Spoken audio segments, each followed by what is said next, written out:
എല്ലാ പ്രാവശ്യവും ഒരേപോലെ ഒരേ സ്ട്രക്ചറിൽ ചോദ്യം ചോദിക്കുന്ന ഒരേ ഒരു ചാപ്റ്ററേ ഉള്ളൂ. ഏതാണ് മക്കളെ? പ്രൊഡക്ഷൻ ഓഫ് മെറ്റൽ അല്ലെങ്കിൽ ലോഹ നിർമ്മാണം. ഈ പ്രൊഡക്ഷൻ ഓഫ് മെറ്റൽസിൽ ഒരുപാട് മിനറൽസിന്റെയും ഓറിന്റെയും അഥവാ അയിരുകളുടെയും ധാതുക്കളുടെയും ഒക്കെ പേര് പഠിക്കാനുണ്ട്.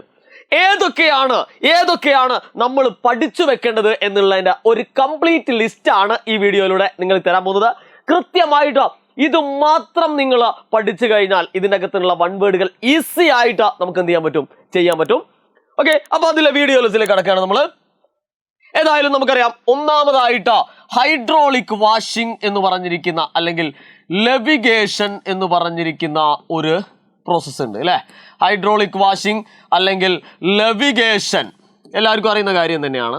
ഇതിനെയാണ് നമ്മൾ മലയാളത്തിൽ ജലപ്രവാഹത്തിൽ കഴുകൽ അല്ലെ, ജലപ്രവാഹത്തിൽ കഴുകൽ.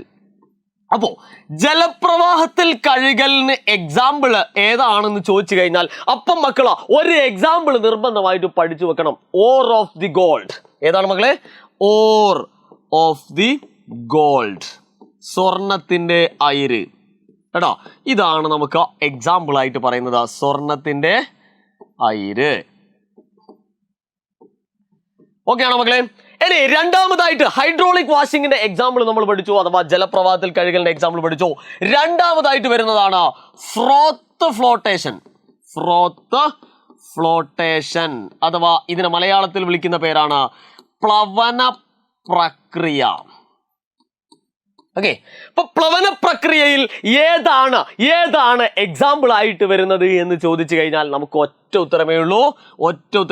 That is sulphide. എടാ, സൾഫൈഡ് ആണ് എക്സാമ്പിൾ ആയിട്ട് നമ്മൾ പഠിക്കേണ്ടത്. സൾഫൈഡ്. ക്ലിയർ ആണല്ലോ മക്കളെ?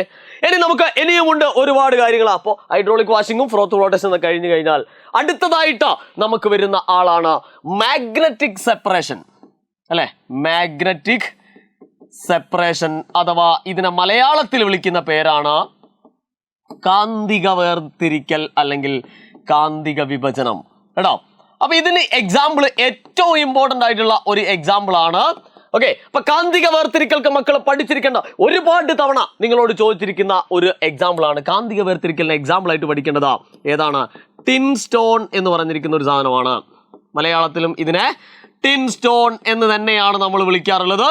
ഓക്കെ, അപ്പൊ ഇതിന്റെ ഒരു പ്രാവശ്യം ചോദിച്ചതാ ഇതിന്റെ കെമിക്കൽ നെയിം, രാസസൂത്രം എന്താണ് എന്നുള്ളതാണ്. ഇപ്പൊ ടിൻ സ്റ്റോൺ പഠിച്ചു വെച്ചോളൂ മക്കളോ. SnO2 എന്നാണ് ഇതിന്റെ കെമിക്കൽ നെയിം. ഓക്കെ, അപ്പൊ ഏറ്റവും കൂടുതൽ ഉദാഹരണങ്ങൾക്ക് എക്സാമ്പിൾസുകൾക്ക് പ്രാധാന്യമുള്ള ഒരു ചാപ്റ്റർ ആണ് പ്രൊഡക്ഷൻ ഓഫ് മെറ്റൽസ്.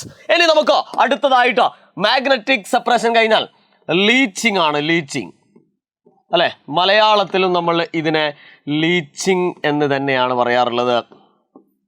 അപ്പൊ ലീച്ചിങ് എന്ന് കേൾക്കുമ്പോൾ നിങ്ങൾ മനസ്സിലേക്ക് ഓടിയെത്തേണ്ട ആളാണ് ആര്? ബോക്സൈറ്റിന്റെ ലീച്ചിങ്. കേട്ടോ, ബോക്സൈറ്റ് ആണ് ഇതിന്റെ എക്സാമ്പിൾ ആയിട്ട് നമുക്ക് പറയാറുള്ളത്. ബോക്സൈറ്റ്.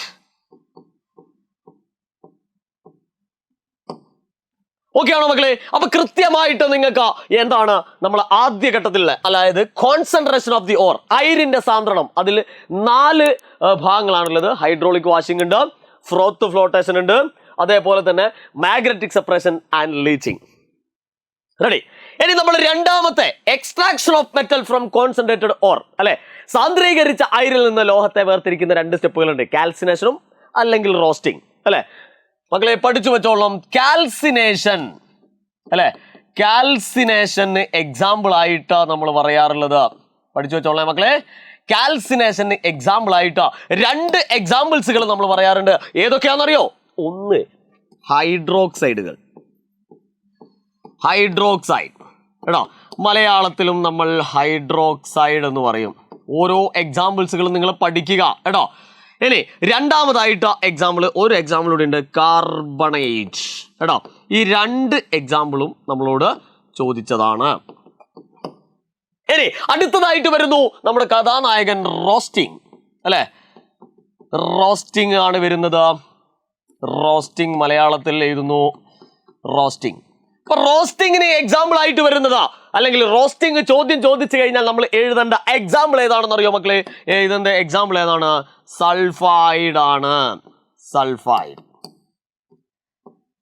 Okay, ready? അപ്പൊ രണ്ടാമത്തെ ആ ഒരു സെഷനും കഴിഞ്ഞു. ഇനി മൂന്നാമത്തെ സെഷൻ ആയിട്ടുള്ള എന്താണ് റിഫൈനിങ് ഓഫ് മെറ്റൽ, ലോഹ ശുദ്ധീകരണം. അതിന് എക്സാമ്പിൾസുകൾ അല്ലെ ഏതൊക്കെയായിരുന്നു? അതിന്റെ പേരുകൾ പ്രധാനമായിട്ട് ഒന്ന് ലിക്വേഷൻ അഥവാ ഉരുക്കി വേർതിരിക്കൽ. രണ്ടാമതായിട്ട് വരുന്നു ഡിസ്റ്റിലേഷൻ അല്ലെ, ഡിസ്റ്റിലേഷൻ അഥവാ സ്വേദനം. ഓക്കെ, മൂന്നാമതായിട്ട് വരുന്നു ഇലക്ട്രോലിറ്റിക് റിഫൈനിങ്. പേര് പറഞ്ഞേ, ഇലക്ട്രോലിറ്റിക് റിഫൈനിങ് അല്ലെ. വൈദ്യുത വിശ്ലേഷണ ശുദ്ധീകരണം, വൈദ്യുത വിശ്ലേഷണ ശുദ്ധീകരണം അല്ലെ. അപ്പൊ വളരെ പ്രധാനപ്പെട്ട ഒരു ഏരിയ ആണ് എന്നുള്ള കാര്യം മറന്നു പോയത്. ഉരുക്കി വേർതിരിക്കൽ അഥവാ ലിക്വേഷന് എക്സാമ്പിൾ ആയിട്ട് നമ്മൾ പറയുന്നത് ഏതൊക്കെയാണെന്ന് അറിയോ മക്കളെ? യെസ്. അപ്പൊ ഡിസ്റ്റിലേഷൻ അഥവാ ഉരുക്കി വേർതിരിക്കലിന് എക്സാമ്പിൾ മക്കള് എഴുതാൻ പറഞ്ഞു കഴിഞ്ഞാൽ, നമ്മളോട് എഴുതാൻ ആവശ്യപ്പെട്ട് കഴിഞ്ഞാൽ നമ്മൾ എഴുതുന്നത് ഒന്ന് ടിന്ന്, അതേപോലെ തന്നെ lead, tin and lead. Okay, ഇനി ഡിസ്റ്റിലേഷന് എക്സാമ്പിൾ ആയിട്ട് ചോദിച്ചു കഴിഞ്ഞാൽ 3 എക്സാമ്പിൾസുകൾ വളരെ ഇമ്പോർട്ടന്റ് ആണ്. ഒന്ന് കാഡ്മിയം CD, മറ്റൊന്ന് സിങ്ക്, അതേപോലെ തന്നെ മെർക്കുറി Hg. മറന്നു പോരുത്, കാഡ്മിയം, സിങ്ക്, മെർക്കുറി. ഇനി ലാസ്റ്റ് വൺ ഇലക്ട്രോലിറ്റിക് റിഫൈനിങ്ങിന് എക്സാമ്പിൾ അഥവാ വൈദ്യുത വിശ്ലേഷണ ശുദ്ധീകരണത്തിന് എക്സാമ്പിൾ ചോദിച്ചു കഴിഞ്ഞാൽ ഒട്ടും ആലോചിക്കേണ്ട, നേരെ എഴുതിക്കൊള്ളുക, കോപ്പർ. ഓക്കെ മക്കളെ, അപ്പോ നമ്മളോട് ചോദിക്കാൻ സാധ്യത ഉള്ള 100ൽ 1000% സാധ്യതയുള്ള എന്താണ് എക്സാമ്പിൾസുകളാണ് നമ്മൾ ഈ ഒരൊറ്റ വീഡിയോസിൽ നമ്മൾ പഠിക്കുന്നത്. അത് ഹൈഡ്രോളിക് വാഷിംഗ് മുതൽ ഇലക്ട്രോലിറ്റിക് റിഫൈനിങ് വരെയുണ്ട്. സാധാരണഗതിയിൽ ഒന്നുകിൽ നമ്മളോട് ഹൈഡ്രോളിക് വാഷിംഗിന് എക്സാമ്പിൾ ഏതാണെന്ന് ചോദിക്കാം, അല്ലെങ്കിൽ എക്സാമ്പിൾ തന്നിട്ട് നമ്മളോട് തിരിച്ച് ഏത് പ്രോസസ്സിലൂടെയാണ്, ഏത് പ്രക്രിയയിലൂടെയാണ് ഇത് വേർതിരിക്കുന്നതെന്ന് ചോദിക്കാം. ഇവിടുന്ന് അങ്ങോട്ടും ഉണ്ടാവും, ഇവിടുന്ന് അങ്ങോട്ടും ഉണ്ടാവും. അതുകൊണ്ട് കൃത്യമായിട്ട് ഓരോ പ്രോസസ്സിനും അനുയോജ്യമായ, ഓരോ പ്രവർത്തനത്തിനും അനുയോജ്യമായ എക്സാമ്പിൾസുകൾ നിങ്ങൾ ഈ ഒരൊറ്റ വീഡിയോസിൽ നിന്ന് പഠിച്ചെടുക്കും എന്നുള്ള വിശ്വാസത്തോടു കൂടി എന്നാണ് നമ്മൾ ഈ വീഡിയോ വൈൻഡപ്പ് ചെയ്യാണ്. അതിനു മുമ്പേ എന്താണ്, നമ്മുടെ ചാനൽ ആദ്യമായിട്ടാണ് കാണുന്നതെങ്കിൽ ഒന്ന് സബ്സ്ക്രൈബ് ചെയ്യാം. അതേപോലെ തന്നെ സബ്സ്ക്രൈബ് ചെയ്താൽ മാത്രം പോരാ, ലൈക്ക് ചെയ്യുക, നിങ്ങളുടെ കൂട്ടുകാർക്കൊക്കെ ഷെയർ ചെയ്യാം. ക്രിസ്മസ് പരീക്ഷ നമുക്ക് അടിച്ചു പൊളിക്കാം. വീണ്ടും കാണാം. Good bye.